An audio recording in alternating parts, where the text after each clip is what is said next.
Hey guys, subscribe for daily content. And if you're shopping for gear, make sure you check out the description for the newest items at some of the very best online retailers. There's also links for some of the items that I personally recommend. Thanks! What's going on YouTube? Metal Complex here, and today I've got a quick little knife review slash knife overview to share with you guys. This is the new Civivi Thug 2. The Thug 1, of course, being the more expensive Wee Thug from a while back. This is interesting. Not a super expensive knife, but more expensive in terms of what budget knives normally go for. I'm going to link it right down below so you guys can check it out if you want. It does help my channel when you use my links, but that's up to you. Thanks to my patrons for supporting me. Thanks to Wee for sending this knife in. And please make sure to follow me on Instagram at metal_complex. Let's go ahead and get a measurement of this guy. I think it's probably about the same as the Wii version of this, 6.4 inches overall. Blade length is coming in at about 2 1/8, and your cutting edge is coming in also at about 2 1/8. So intentionally chunky, small little knife. How about some size comparisons up against the Ontario Rat Model 1 and the Ontario Rat Model 2? You can see here it is definitely got its presence in terms of height, but it is a short blade. How about up against the Demco AD 20.5? There we go. How about up against the Spyderco Para 3? There you go. And last but not least, we'll do the Benchmade Bug Out. How is the action on this guy? Civivi knives are made in China, but they do a really good job and tend to lead the pack, so to speak, in terms of overall execution and quality. Yeah, it's good. You know, for being a smaller knife, it's really easy to get a hold of the thumb studs, and there's a nice snap. It's got good action on the bearings, which is what it's running on. So there you go.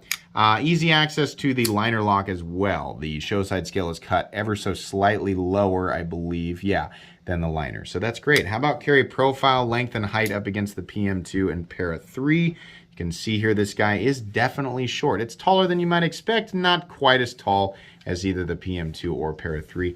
Definitely shorter this way than both materials. On this particular one, we're looking at micarta, steel liners, and Nitro V steel. The base version of this knife, which costs just a couple bucks less, is G10 with steel liners and Nitro V. You can get a Damascus version of this knife, but I would honestly recommend just going with the Nitro V.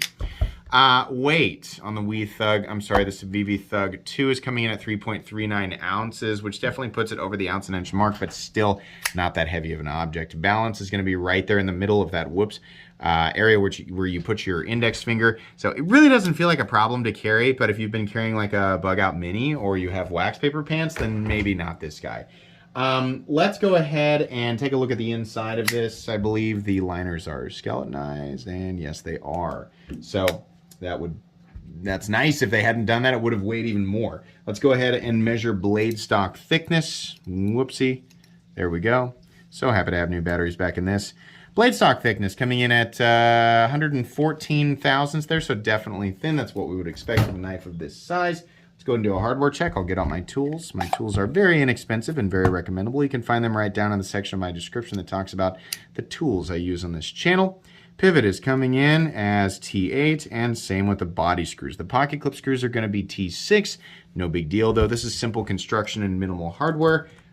So that's great. Shouldn't be too hard to take apart. All right, let's move into the review here. This is essentially a budget version of the Thug, which a lot of people are going to be really happy about because, you know, the Thug was a small, chunky knife that was expensive. It was a cool, small, chunky knife, and a lot of people wanted it, but not everybody was willing to fork over the big bucks for it. So you can get your hands on this for much less, and I think that's neat.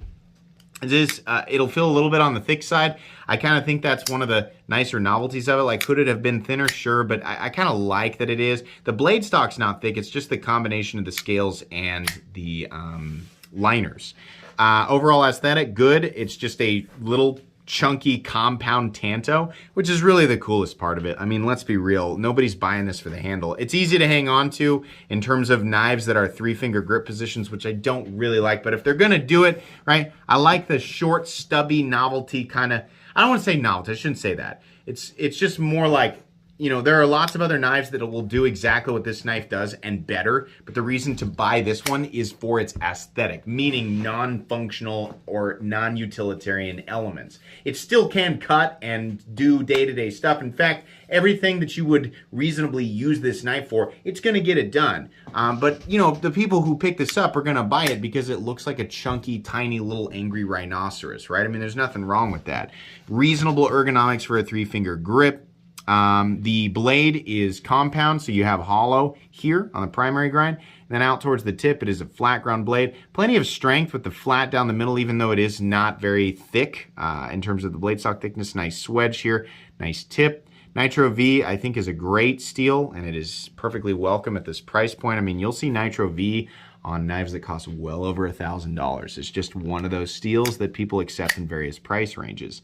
The blade is, I believe, glass blasted, which I think looks nice. Not everybody does, and that's okay. You can have your own opinions. The thumb studs are perfect for this. One of the biggest mistakes they could have made with this design is doing teeny tiny little volcano studs, which would have been stupid, but they didn't do that. They got nice big old fat button studs, which catch your finger very easily, and that's really great. I really like that. Execution of the blade is just perfect. Civivi does such a good job in this territory, and by this territory I mean budget knives. You can see the designer logo right there. I don't think there's really anything else. I'm sure somewhere, yeah, it does say Nitro V. It's just like very faint. Can we see it? It's like right here.